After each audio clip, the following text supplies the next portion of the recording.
Hello, my name is Michaela Gower and I will be sharing with you my ePortfolio. I will start with some information about myself and work my way through. I am from Hays, Kansas, and I currently hold a bachelor's degree in elementary ed and a certificate in leadership studies from Fort Hays. I currently teach 5th grade at Roosevelt Elementary within the USD 489 Public School District. I have a passion for continuous learning and collaboration, and that's the reason I decided to pursue a building leadership degree from Fort Hays to just enhance those leadership skills in my own classroom and school. My professional goals include continuing to grow as an educator within my own classroom and school, becoming more involved with committees in my district, focusing on curriculum, taking on a leadership position within my school before transitioning into an assistant principal at either an elementary or middle school, and eventually earning a PhD in curriculum and instruction. So in 2 years, I see myself having teaching experience at a different grade level. In 5 to 10 years, I see myself taking on the role of an assistant principal. Personally, I want to create a healthy balance between my personal and professional life, continue to make family a priority, and venture out to make learning a lifelong commitment. Next comes my philosophy of education. I focus strongly on the participative leadership theory and the democratic leadership theory. I truly believe that leaders see the value in collaborating with and seeking support from team members. One of the most important characteristics of a leader is that they are willing to learn and that they understand that they may not always have the answer. So in that situation, it's important to call on experts within the building or the district and letting them take the lead. I also think it's important to take in opinions and suggestions from all team members before making a decision. And this quote here from the Leadership Challenge really aligns with my leadership philosophy. You don't have to look up for leadership. You don't have to look out for leadership. You only have to look inwards. I truly believe that it's important to let teachers take risks and learn. We encourage that growth mindset in our students, so I think that's also important as our teachers. We need to be willing to learn, take chances, and be willing to fail. Okay, next I will move on to my program of study, which details when I completed these courses. I started in the summer of 2016 and continued on consecutively to the fall of 2016, spring of 2017, completed 2 courses this past summer, and ended my coursework in this current semester of fall of 2017. Next, I'll move on to my resume. It details the education I have and am currently working to pursue. My professional experience, in addition to my K-6 license, I also have an endorsement in grade 5 ELA, grades 5 through 8 ELA. I have felt privileged to have a wide variety of professional development experience within my district, and this lists some of those. I also list my professional leadership and professional assessment experience. Next, I will move on to my annotated bibliography. I focused on a wide variety of topics from principal leadership to making sure we're creating safe environments for students, and also assessment. I begin with an article about using ePortfolios in the classroom. I know that as a teacher, I'm very interested in sharing real life experience and relating it to what students will do when they go on and graduate and move into the world. And so as a leader, I think that's also important, that we're creating a relationship with family and community members and seeing beyond just the grade. This focuses on curriculum and just making sure we're getting the most out of all the minutes within our day, making sure that we are minimizing interruptions and just making learning relevant to our students. This book, The Leadership Challenge, really helped me form my leadership philosophy, again, just creating shared visions and making sure that I am calling on experts and letting them answer the call.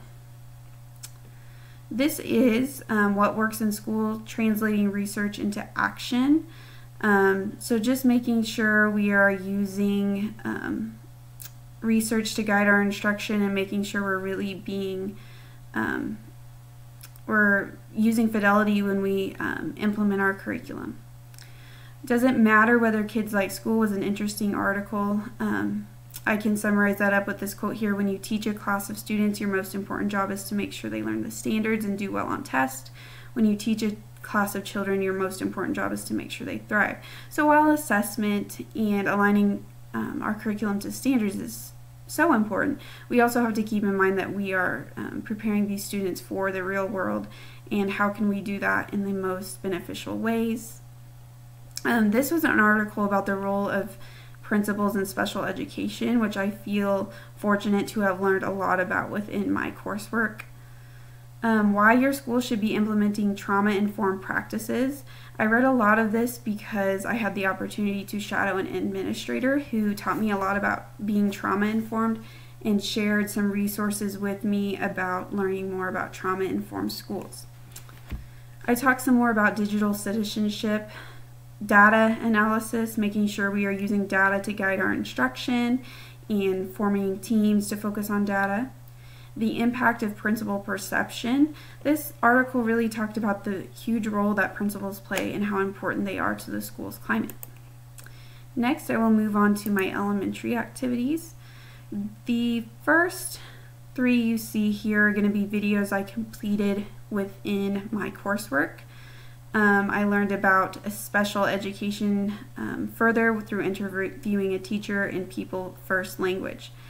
Like I said, I had the opportunity to shadow an administrator pre-K through 8 from another school district. She taught me a lot about engaging families and being trauma informed. She also taught me a lot about kindergarten readiness, and she talked to me about how their school district doesn't start kindergartners on the first day and really focuses on meeting with the parents first and creating that relationship, which was kind of interesting. She showed me a questionnaire they'll be providing to parents, which was very interesting, in addition to some documents about kindergarten readiness and how we can really make sure we are preparing students before that we even see them on the first day of school. I also had the opportunity to listen to Jane Groff from KSDE at a professional development experience, and this lists some further information that related to that kindergarten readiness. When observing the principal, I also got to learn about school redesign, because that is one of the districts that was chosen to be a part of the school redesign in Kansas, which was very neat. So I share that information and more in my Google Drive that I share. These are some pictures from observing a PE class and a 5th grade science class while I was shadowing the administrator, and some further handouts I had about kindergarten readiness. I also learned how she approaches behavior with this 5-point scale. Next, I will take a look at my secondary activities. I created a chart about FERPA, Family Educational Rights and Privacy Act. I felt that this was important for secondary level because it talks about sharing data with students when it comes to financial aid and that whole process as they venture into college or post-secondary education. I had the opportunity to interview a high school teacher, create a classroom observation instrument, and utilize this twice. I also got to see how a master schedule was created when shadowing a principal. Got to see how that all works out, and just making sure that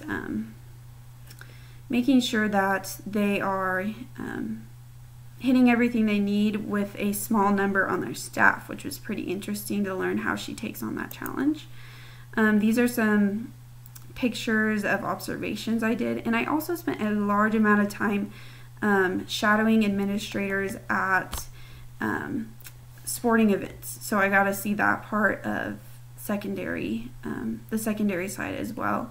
I also learned about admission ticket procedures within one of my classes. Next, I'll move to the district. My district is currently in the process of passing a bond, so I attended some different sessions on informing myself about the bond and have more information detailed in my Google Drive. This is a 9 elements of digital citizenship chart, which I felt was important for a lot of the work I'm doing as a teacher and future administrator, making sure that students understand their digital footprint. I also completed ambassador training through Seesaw, which is an app we heavily use at our school to connect with parents and guardians to let them know what's going on within our school. And so that means I'm a point of contact for anyone in the building with questions. This is an email detailing some information from an admin PLC I attended within my district. These are some activities I completed within my coursework, and this is a school redesign timeline. I had the opportunity to talk with a superintendent who was a part of a district that was chosen again to be a part of that school redesign. So I got to see how quickly that takes part. And now I will move on. My activity log details how I met my hours. This is my administrator evaluation. And lastly, I'll move on to my reflection. In the exploration stage, I was anxious and nervous about whether I would be able to find opportunities to understand what it is like to be an educational leader, since I had just entered the world of education. So I know that experience at each level is crucial in understanding the development of students and the overall picture of a district. So I kept wondering if the leadership experience I had would be enough to guide me on this journey. Thankfully, I ventured out and not only received support from my building administrator, but from administrators I had relationship with when I was a student. And I also just ventured out, like I said, to other districts and had the opportunity to shadow a principal from another district. In the explanation stage, at first I found it difficult to find opportunities at each level. But like I said, as part of my coursework, I found opportunities when I created classroom observation instruments to go and utilize those when observing middle school teachers. Like I said, shadowing that principal really was an amazing experience for me because I had the chance to see the values of another district versus just my home district. I had the chance again to interview a school superintendent as part of that, and what she felt the most challenging and rewarding parts of her job were. And through all of that, I began to form my leadership philosophy, which includes drawing on the talents and strengths of those around me. For the conjecture stage, I feel that I have had the opportunity to take part in a wide variety of experiences that will guide me towards my journey of becoming an administrator. But a question that I was left with is, how can I further prepare myself to become a successful leader? So I'm still working to figure out how I can meet the demands of an administrator and prioritize the multitude of tasks that must be completed. When it comes to my analysis, I started thinking about how I could further prepare myself. So when interviewing one administrator, he told me about the process of returning to his office at the beginning of the year on the first day of school and how strange it was not to be teaching a class. So he really taught me the value of making connections with leaders from all over and taking the time to listen to their experiences. So that really motivated me to seek opportunities both within my district and outside of my district to see what leadership is like outside of my own class, in my own hallway. While reading books and articles is so important and something I continue to do to further my professional development experience, I have also understand that real life experience, stepping into the shoes of a principal and leader, is nothing will top that. So I've learned that being a successful leader means being able to call upon experts and allow them to answer the call. So I've realized that throughout this experience, the wide variety of roles a building leader must take on. I've learned that they must look for ways to constantly improve, learning opportunities, and to grow. I must continue to find ways to further develop my skills. And while I feel like I've made many strides, I realize that in order to be the most successful leader I can be, I must truly immerse myself in all leadership opportunities that come my way, and I must learn how to prioritize and delegate tasks and work to understand that true leadership involves all team members. So I want to thank you for watching my ePortfolio reflection and Fort Hays for the opportunity to immerse myself in this learning opportunity.